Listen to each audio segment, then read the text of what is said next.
जय श्री कृष्णा मित्रों, आज आप लोगों के लिए एक शिक्षाप्रद और ज्ञानवर्धक कहानी लेकर फिर से उपस्थित हुए हैं। आज की कहानी होगी सच्चाई की ताकत। एक सत्यवादी राजा की कहानी है जिसने विभिन्न प्रकार के कष्ट उठाए लेकिन सत्य को नहीं छोड़ा। और आपने राजा हरिश्चंद्र की कहानी भी सुनी होगी साथियों। राजा हरिश्चंद्र और उनकी पत्नी और बेटा रोहतास तीनों प्राणी काशी में बिक गए और काशी में बिकने के बाद उन्होंने विभिन्न प्रकार के कष्ट उठाए, लेकिन राजा हरिश्चंद्र ने कभी सत्य का मार्ग नहीं छोड़ा। हमेशा अपने वचन पर और सत्य पर अड़िग रहे। और जब भगवान ने उनकी परीक्षा ली और विभिन्न प्रकार के उनको कष्ट दिए फिर भी अपने मार्ग से अड़िग नहीं हुए, तो भगवान उनके सामने साक्षात प्रकट हो जाते हैं और उनको दर्शन देते हैं और पुनः उनका राज्य लौटा देते हैं। सत्य से उन्हें पुनः अपना राज्य मिला और भगवान के दरबार में उनको स्थान मिला। ऐसे ही एक सत्यवादी राजा की कहानी लेकर आपके सामने उपस्थित हुए हैं। और ये कहानी साथियों आपको जीवन को चलाने वाली बहुत ही ज्ञानवर्धक शिक्षा देगी, जिसका पालन करते हुए व्यक्ति अपने जीवन को नई बुलंदियों तक ले जा सकता है। सुनिए साथियों, एक समय की बात है, नाहरगढ़ के राजा विक्रम सिंह ने अपने राज्य में व्यापार को बढ़ावा देने के लिए जनता से दुकान लगाने व किसी भी प्रकार का सामान बेचने की घोषणा कर दी। उन्होंने ये भी आश्वासन दिया कि किसी भी व्यक्ति का सामान शाम को बच जाएगा तो वह राजा के द्वारा खरीद लिया जाएगा। राजा विक्रम सिंह धार्मिक प्रवृत्ति के राजा थे।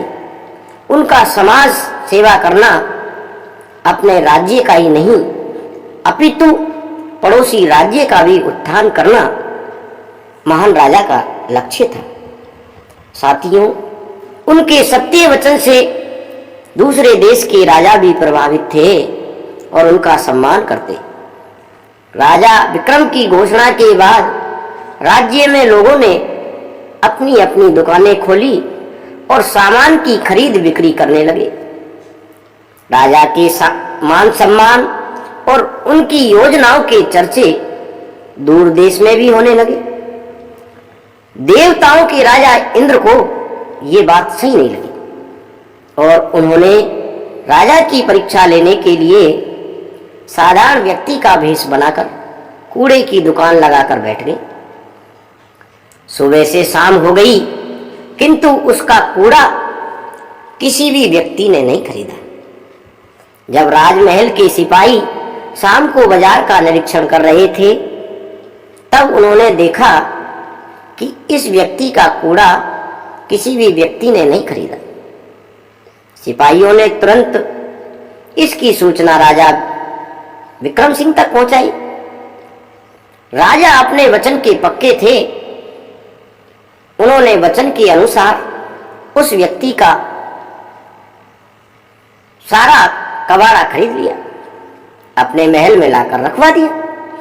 अगले दिन उन्होंने देखा कि उनके महल से एक सुंदर दिव्य रूप धारण किए हुए शुभ वस्त्र में एक स्त्री महल से बाहर जा रही है। राजा ने हाथ जोड़कर उस स्त्री से परिचय पूछा और स्त्री ने जवाब में कहा, सुनिए श्रोताओं, राजा से मैं राज्य लक्ष्मी हूं और मैं गंदगी में निवास नहीं कर सकती, इसलिए मैं आपका महल छोड़कर जा रही हूं।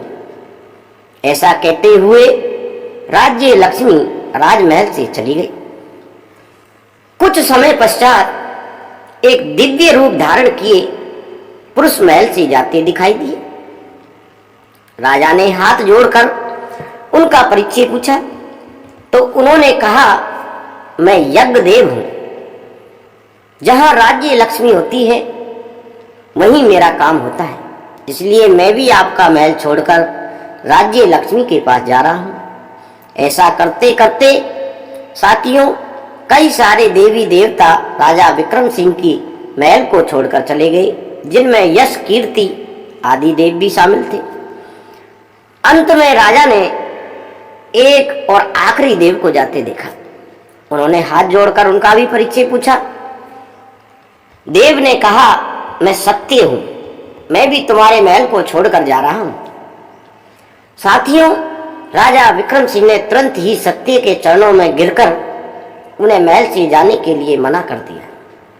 राजा ने कहा, मैं सत्य के लिए अपनी सारी विपत्तियों को झेल रहा हूं और आप ही मुझे छोड़कर चले जाएंगे तो मेरा क्या अस्तित्व रहेगा, मेरा कौन सहारा रहेगा।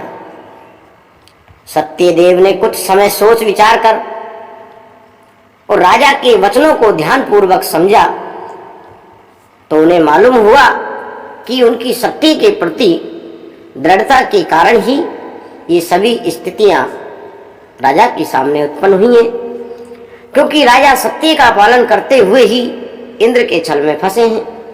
इसलिए सत्यदेव ने महल से जाने का विचार छोड़ दिया और महल में ही रुक गए।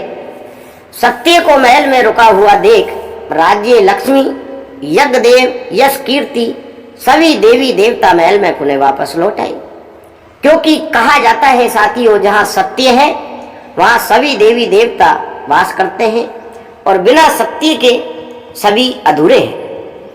कोई भी व्यक्ति झूठ का सहारा लेकर कुछ समय के लिए मान, प्रतिष्ठा, शोहरत, इज्जत पा सकता है, लेकिन वो कुछ दिन की होती है। जब उसके झूठ का घड़ा फूटता है तो वो क्षण में भंगुर हो जाती है। इसलिए साथियों, हमेशा हमें सत्य का ही मार्ग चुनना चाहिए, सत्य पर अडिग रहना चाहिए। व्यक्ति को दुख और संकट की स्थिति में भी निराश नहीं होना चाहिए, बल्कि उनसे डटकर सामना करना चाहिए। सत्य पर अडिग रहकर वे किसी भी चुनौती का सामना कर सकते हैं। राजा विक्रम सिंह सत्य पर अडिग रहे, जिसके कारण उसकी सारी संपत्ति, यश, धन, कीर्ति सभी समाप्त हो रही थी, किंतु सत्य पर अडिग रहते हुए उन्होंने सभी चीजों को पुनः प्राप्त कर लिया। इसलिए किसी भी व्यक्ति को विपत्ति काल के समय सत्य का साथ नहीं छोड़ना चाहिए। साथियों, यदि ये कहानी आपको अच्छी लगी हो तो मैं कहानी के अंत में आपसे करबद्ध निवेदन करना चाहूँगा कि आप हमारे चैनल को सब्सक्राइब किए बिना छोड़कर नहीं जाए, क्योंकि आपका एक सब्सक्राइब हमारे लिए काफ़ी महत्व रखता है। और अपनी कहानी को मित्रों में शेयर करना नहीं भूले साथियों।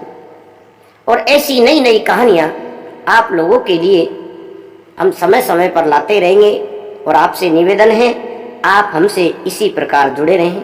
और यदि कोई आपका सुझाव हो तो कमेंट बॉक्स में लिखकर हमें वो अपना सुझाव जरूर दें। धन्यवाद साथियों।